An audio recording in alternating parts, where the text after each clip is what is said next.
ጸጋ በዚህ እንካፈላለን። ክብር ሁሉ ለኢየሱስ ይሁን። እንደገና ደግሞ በዚህ ትልቅ ድግስ ላይ እግዚአብሔር አምላክ ደግሞ ጸጋ ሊያካፍለን በእንደዚህ አይነት ሁኔታ ስለሰበሰበን የጌታ ስም የተባረከ ይሁን። ወደዚህ ስመጣ እግዚአብሔር በልቤ የሞላው አንድ ቃል ነው። እግዚአብሔርን ለሚወዱት እንደ ሐሳቡም ለተጠሩት ነገር ሁሉ ለበጎ። አጠገባችሁ ላለው ሰው ንገሩት፣ ነገር ሁሉ ለበጎ በሉስ። ይቀየራል፣ ይገለበጣል በሉና ንገሩ። ኢየሱስ ጌታ ነው። ትዝ ይላችኋል ዮሴፍ ምን አላቸው? እንዳትቀንሳት። ቆንጆ ቆንጆ ነው። ትንሽ ከፍ አድርጉ። ቅድም የነበረው ጌታ ይባርክ። በጣም አሪፍ። ዮሴፍ ምን አለ?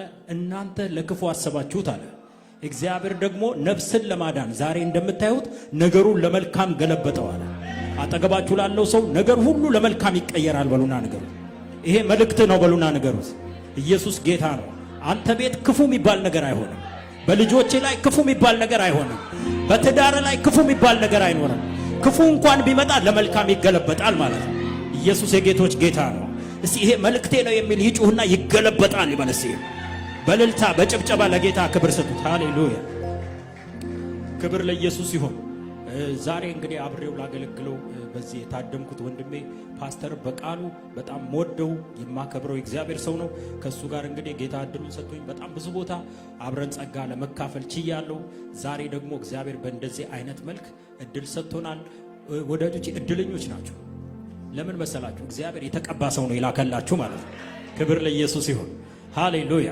አጠገባችሁ ላይ ያለውን ሰው እዚህ መሆንህን ብቻ እርግጠኛ ሁን በሉና ንገሩት። እኔ ደግሞ እርግጠኛ ሆንልሃለሁ በሉት። ነገርህ ተቀይሮ ነው የምትወጣው በሉና ንገሩ። ሃሌሉያ! ኢየሱስ ጌታ ነው። ጨባ ጌታን ባርኩት።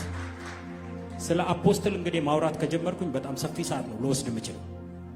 እሱ ማለት እኔ ሻማ ነህ፣ ሁል ጊዜ አንተ ሻማ ነህ እለዋለሁ፣ እየነደድክ የምታበራ እና እዚህ ከተማ ላይ በጣም በህይወቴ እንደዚህ አይነት ዋጋ የሚከፍል ሰው፣ ለወንጌል ዋጋ የሚከፍል ሰው አላየሁም። እና የጌታ ነገር ካላችሁት ሁሉን ነገሩን ነው የሚሰዋውና በዚህ ልክ ከተማው እንዲባረክ፣ በዚህ ልክ ህዝቡ እንዲባረክ ማለት በቃ የራሱን ምቾት አርዶ የቤተሰቡን ምቾት አርዶ ጌታን እያገለገለ ያለ በጣም የጸሎት ሰው፣ እግዚአብሔርን የሚወድ ልዩ ቅባት ያለበት የእግዚአብሔር ሰው ነው። ስለሱም በጭብጨባ ጌታን ባርኩ። ከሱ ጋር አብረው ስለሚያገለግሉት ሁሉ የጌታ ስም የተባረከ ይሁን። እዚህ ጋር ደግሞ